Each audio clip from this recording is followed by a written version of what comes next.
नमस्कार मेरे प्यारे सभी दोस्तों। आज की जो कहानी है बहुत ही ज्ञानवर्धक कहानी है। आपके जीवन में बहुत कुछ ऐसी नई चीजें सिखा करके जाएगी। तो एक बार की बात है कि एक आदमी जिसका स्वास्थ्य बहुत खराब था, उसका तबीयत ठीक होने का नाम नहीं ले रहा था। उसका अपना परिवार था, उसके बच्चे थे, उसके बीवी थी। इसका तबीयत इतना खराब हो गया कि वह सोच रहा है कि इतना तबीयत खराब है, ठीक होने का नाम नहीं ले रहा और अब मैं लग रहा कि मैं मर ही जाऊंगा। और उसे ऐसा महसूस होने लगा कि मैं अब मर जाऊंगा, क्योंकि तबीयत जब ठीक नहीं हो रहा, दिन पर दिन स्थिति बिगड़ती जा रही है। तो अब मेरे मरने के बाद मेरे बच्चों को कौन देखेगा, मेरे बच्चों को कौन खिलाएगा, मेरे बच्चों के लिए खाना कौन लाएगा, मेरी पत्नी कहाँ जाएगी, किससे मांगेगी, कैसे क्या करेगी। वह अपने बच्चों और परिवार के बारे में, पत्नी के बारे में सोच करके वह और चिंतित होता जा रहा था। उसकी स्थिति दिन पर दिन बदतर होती जा रही थी। फिर उसकी पत्नी ने कहा कि जी, हम लोग तो सब उपाय कर चुके कि जितने लोगों ने जो जो कहा, जहां जहां दवा कराने के कहा, वैद्य के पास गए, डॉक्टर के पास गए, हर तरीके से गए, और अब हम लोग उसके चक्कर में भिखार हो गए। घर में एकदम स्थिति दयनीय हो गई है। अब क्या होगा, कैसे क्या होगा। कि मेरे पास एक ऑप्शन है कि बगल वाली एक औरत ने बताया है कि एक साधु बाबा कुछ दूरी पर एक मंदिर है और बहुत पहुंचे हुए हैं। वह भगवान के बहुत बड़े भक्त हैं और वह जिसके लिए वह कामना कर देते हैं, जिसको भी वह अपने मंत्रों से झाड़ फूक कर देते हैं, तो फिर वह ठीक हो जाता है। और उनकी कही हुई बातें सत्य होती है कि क्यों ना आप किसी तरीके से वहां पर उनके पास में जाते हैं। वैसे ऊपर वाला ने जो किया है वो तो होना ही होना है, लेकिन शायद उनकी दुआ से, उनके झाड़ फूक से शायद ठीक हो जाए। उसने कहा ठीक है, लास्ट में यह भी उपाय कर लेते हैं। और फिर वह अगले दिन किसी तरीके से, वह बहुत ही हालत दयनीय स्थिति में किसी तरीके से उन साधु बाबा के पास में गए, जैसा लोगों ने पता बताया। और जब वहां पर पहुंचता है, साधु बाबा के सामने गिड़गिड़ाता है, रोता है और कहता है कि देखिए, मेरा तबीयत बहुत खराब है और ऐसा लग रहा है कि मेरे प्राण पखेरु अब कुछ ही दिनों में उड़ जाएंगे। लेकिन मैं बड़ा चिंतित हूं कि मेरे जाने के बाद मेरे बच्चों का, मेरी पत्नी का, मेरे परिवार का कौन होगा, मेरे बच्चों का, मेरे परिवार का रेख देख कौन करेगा। वह बड़ा चिंतित था। फिर जो है वह वहां पर रोने लगा। तो साधु बाबा ने कहा कि तुम यहाँ पर क्या करने के लिए आए हो। उसने कहा बाबा, आप मेरे लिए भगवान से प्रार्थना बस कर दीजिए, ताकि शायद मेरी उम्र कुछ लंबी हो जाए, मेरा तबीयत ठीक हो जाए। साधु बाबा ने कहा अरे तुम यहाँ पर आए हो, बहुत लेट कर दिए हो। एक्चुअली बात तो यह है कि तुम कल ही मरने वाले हो। उसने कहा क्या बात कर रहे हैं, कल ही मरने वाला हूं। जब ये बात सुनता उस बाबा के मुख से, अब तो और उसकी शरीर की जो खून है वो सूखने लगते हैं, उसकी जो थूक है, उसके जुबान लड़खड़ाने लगते हैं। कहते बाबा आप क्या बातें कर रहे हैं। उसने कहा हाँ, मैं सत्य बातें कर रहा हूं। तुम यहाँ पर आने में, मेरे पास में आने में बहुत लेट कर दिए हो और तुम्हारे पास अब समय नहीं रहा। तुम कल की सुबह जो है नहीं देख पाओगे, सूर्योदय से पहले ही तुम्हारे शरीर से प्राण जो निकल जाएंगे। यह बातें सुन करके वह बिल्कुल थक्का बक्का रह जाता है। उसने अपने पास में बहुत, जो भी अपने पास में अब तक पैसे बचे हुए थे, वह सोचता कि शायद मैं ले जाकर के बाबा को दान में दे दूंगा, बाबा को दे दूंगा तो वह मेरे लिए कुछ दया फरमा देंगे, पैसा लालच दे करके। तो उस बाबा को जितना भी अपने पास में पैसा रखा था, वह कहा कि बाबा आप इन पैसों को ले लीजिए, मुझसे सब कुछ ले लीजिए, लेकिन भगवान से प्रार्थना कर दीजिए मेरी उम्र कुछ दिन लंबी कर दे। उसने कहा मैं इन पैसों का क्या करूंगा। अरे जो तुम्हारे भाग्य में लिखा हुआ हो करके रहेगा, कि तुम्हारा कल अंतिम दिन है। वह जो उन पैसों को नहीं लेते और वो उन पैसों को वापस लौटा देते हैं। बेचारा वह उधर से काफी उदास, धीरे धीरे उसके कदम पड़ रहे थे, उसके कदम भी सीधे नहीं पड़ रहे थे। क्योंकि बस अब तो यही सोच रहा था कल की सूर्योदय, मतलब आज ही मेरे पास जो है, और कल मैं कल का दिन नहीं देख पाऊंगा, मेरे बच्चों को कौन देखेगा, मेरी पत्नी कैसी क्या होगा। बहुत बेचारा चिंतित में हो करके, और उसके कदम धीरे धीरे पड़ रहे थे। लेकिन जब कुछ दूरी पर आया तो उसने देखा कि रास्ते में एक ऐसा युवक, एक ऐसा व्यक्ति जिसने अपने शरीर को पत्तों से ढका हुआ है। जब उस व्यक्ति को देखा तो बड़ा ही उसे अजीब लगा। उसने कहा कि मेरे को तो कल जाना ही है, चलो एक बार इससे पूछ लेते बात क्या, इसने अपने शरीर को पत्तों से क्यों क्यों ढका है, वस्त्र से ढके।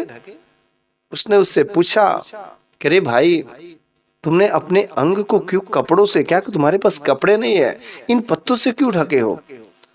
उसने कहा भाई मैं क्या बताऊं, मेरे पास अगर कपड़े रहते तो मैं क्या कपड़े नहीं पहनता, मेरे पास 1 रुपए नहीं, पैसे नहीं है, मैं 3 दिनों से भूखा हूं, बहुत जोर से भूख भी लगी रही है, और ऐसे लग रहा है कि मेरे प्राण पखेरु उड़ जाएंगे, भूख के बिना बहुत दर्द हो रहा है। उसने मन में ही सोचा कि मेरे को तो वैसे ही कल चले जाना है, और मैं जो कपड़ा पहना हुआ हूं, इन कपड़ों का भी फिर से कल से कोई वैल्यू नहीं रहेगी, तो क्यों ना मैं अपने कपड़े निकाल करके इसको मैं दे दूं, शायद कोई काम के आ जाएगा। और मेरे पास जो पैसे हैं, इन पैसों का ही क्या रहेगा जब मैं कल रहूंगा ही नहीं, तो इनमें से कुछ पैसे मैं इसको दे देता हूं, और ये बेचारा कम से कम भरपेट भोजन तो कर लेगा।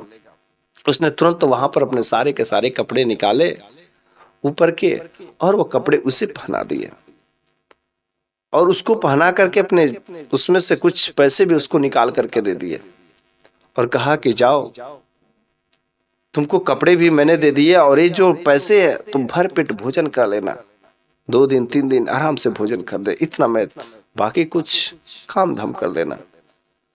वह वहां पर दे करके जैसे ही आगे बढ़ते हैं, वह व्यक्ति उन पैसों को लेकर के जाता है, भोजन करता है, और भोजन करने के बाद उसके आत्मा को बहुत संतुष्टि मिलती है, और उसको वह लाख लाख दुआएं देता है कि मेरा उसने जो रक्षा किया है भगवान, उसके जीवन को पार लगा दे, उसकी इच्छाओं को पूरी कर दे, उसके जीवन के सारे कष्टों को हर ले। मन से सच्चे दिल से उसके अंदर से उसके लिए प्रार्थना निकलती, भगवान से दुआ करता है। फिर वो कुछ दूर आगे चलता है तो रास्ते में एक कब्रिस्तान पड़ता है, और उसने कब्रिस्तान में देखा कि एक छोटा सा बच्चा जिसकी उम्र लगभग 10 साल के आसपास में, और वह 10 साल के बच्चा एक कब्र पर बैठ करके रोए जा रहा है, रोए जा रहा है, रोए जा रहा है। उसकी नजर उस बच्चे पर पड़ी। जब उस बच्चे पर पड़ी तो उसने देखा, करे ये बच्चा कब्र पर रोए जा रहा है, और रोने के साथ साथ तो वह चिल्ला रहा है, कह रहा है, रो रो करके कह रहा है कि पापा आप मेरे को छोड़ करके चले गए ना, आप जब थे ना तो सब लोग मेरे को पूछते थे बेटा तू खाना खाया कि नहीं खाया, मम्मी को भी पूछते थे, लेकिन पापा जब आप इस दुनिया से चले गए ना तो मेरे को कोई पूछने वाला नहीं है, कोई खाना देने वाला नहीं है, मम्मी भी 3 दिन से भूखी है बाबा, हम भी 3 दिन से भूखे, कोई भूख खा देने वाला नहीं है, रिश्तेदार भी कोई नहीं पूछने वाला है बाबा, हम लोग भी जल्द ही आपके पास में आएंगे। बस यह रो रो करके खा करके वह कब्र पर रो रहा था। तब तक यह बातें सुना, इसका दिल दहल गया। उसने सोचा कि मैं तो कल अंतिम दिन विदा ही लेना हूं, और फिर भला मैं इस बच्चे को मैं सहारा अगर कुछ दे दूं, क्योंकि कल के बाद रहना ही नहीं है, तो कितनी अच्छी बात होगी।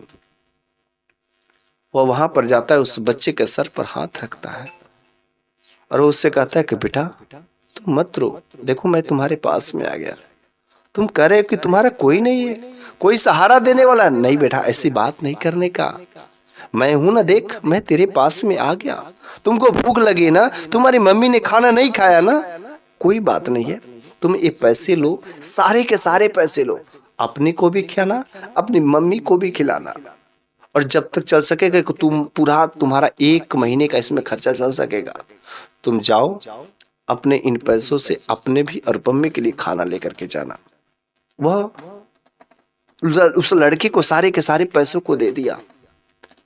और जब वह उस पैसों को लेकर के वो अपने मम्मी के पास में जाता है, साथ में वो खाना लेकर के जाता है। और जब उसकी मम्मी ने जब पहला ही निवाला मुख में डाला ना, उसके दिल से दुआ निकलती है कि हे भगवान, जिसके भी वजह से जिसने भी हम लोगों की सहायता की है ना, उसकी उम्र को तू लंबा कर दे, उसको मेरी उम्र लग जाए। ऐसा वह जो भगवान से प्रार्थना करती है, भगवान से तो सच्चे दिल से, उसके दिल से ये आवाज निकलती है। फिर जो इधर इसको तो पता रहता कि कल मैं मर ही जाऊंगा, आज ही जो है शाम को वह अपने जब घर पर लौटता है तो उसकी पत्नी ने अपने पति को देखा, कारी आपके शरीर पर के कपड़े कहाँ चले गए। फिर उसने रास्ते में जो बातें हुई सारी की सारी बातें बता देते हैं। तो फिर उसकी पत्नी ने कहा अच्छा चलिए छोड़िए, ठीक है ये सब बातें आपने किया, लेकिन आखिर उस साधु बाबा ने क्या बातें बताया, भगवान के क्या आपके लिए प्रार्थना की, क्या कहा। अब बेचारा वह इस बात को ज्यादा देर तक नहीं वह रख सका और वह बोल देता है कि उसने तो कहा कि आज मेरी आखिरी समय है, कल का मैं सूर्योदय नहीं देख पाऊंगा और इसलिए मैंने ऐसा ऐसा सोचा, तो फिर मैं रास्ते में सब करता चला आया। फिर मैं जब रहूंगा ही नहीं तो क्या फायदा इन चीजों का, मेरे कपड़ा को कौन पहनेगा, इसलिए मैंने सब दान में दे करके चलाया, उसको बेचारे को बेसहारे को सहारा दे करके चलाया। और अब चाहे जैसे भी हो, अब हमारा अंतिम समय है, और क्यों ना अंतिम समय जब है तो अंतिम समय में भगवान का ही नाम लिया जाता है। और आज की रात बस मेरे पास शेष बची है, और इस वजह से दोनों पति और पत्नी साथ में जो छोटे छोटे बच्चे थे, वे बच्चे भी मिलकर के भगवान के दरबार में भगवान से पूरी रात वह प्रार्थना करते रहे। कुछ देर बस बचे थे सुबह का सूर्योदय होने में। वह सोचता है कि बस अब मेरे प्राण पखेरु उड़ने वाले हैं, अब मेरे प्राण पखेरु उड़ने वाले हैं। और लास्ट घड़ी था, वह समझता कि बस अब मैं मर ही जाऊंगा।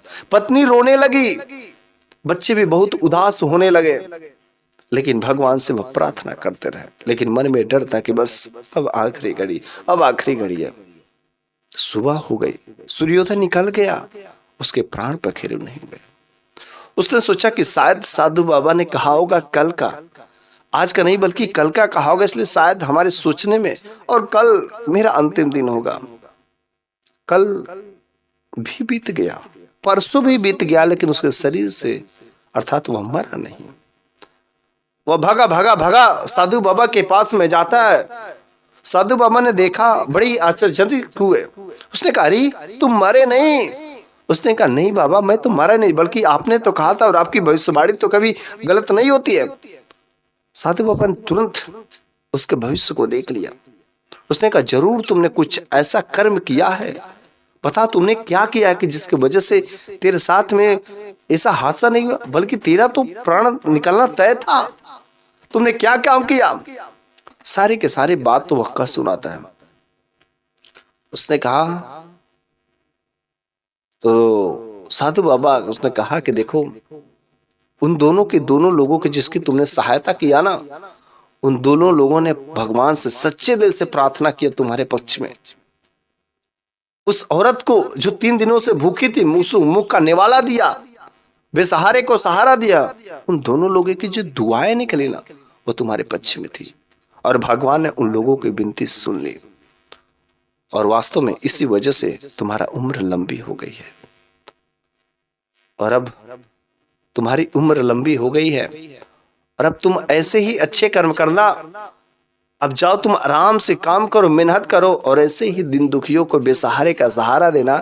तुम्हारा जो ऐसे उम्र बढ़ती रहेगी। और इस तरीके से वह बहुत खुश होता है और आकर के अपने पत्नी को बताता है। साथ ही साथ उसने लोगों को सहारा जब से बनना शुरू कर दिया, उसके जो शरीर का जो बीमारी था, दुख दर्दता थी, जो उसके शरीर के बीमारी ठीक नहीं हो रहे थे, वह ऑटोमेटिक धीरे धीरे वो अपने आप ही ठीक हो गए। ये रही लोगों की दुआएं, ये या लोगों से के द्वारा जो भगवान से प्रार्थना की जाती है। मेरे प्यारे सभी दोस्तों, हम सभी लोगों को अगर कोई बेसहारा है उसको भोजन जरूर कराना चाहिए। अगर कभी कोई नजर आ जाए तो जरूर कुछ ना कुछ दे देना चाहिए, क्योंकि अगर उसकी दुआ अगर सच्चे दिल से निकल जाती है तो तुम्हारे जीवन में 4 चांद लग जाएंगे। तो बस मेरे प्यारे सभी दर्शकों, आज की ये कहानी आपको कैसी लगी है कमेंट बॉक्स में जरूर बताइएगा। अगली वीडियो में मैं फिर से कुछ ऐसी ही नई कहानियां लेकर के आऊंगा। तब तक के लिए धन्यवाद।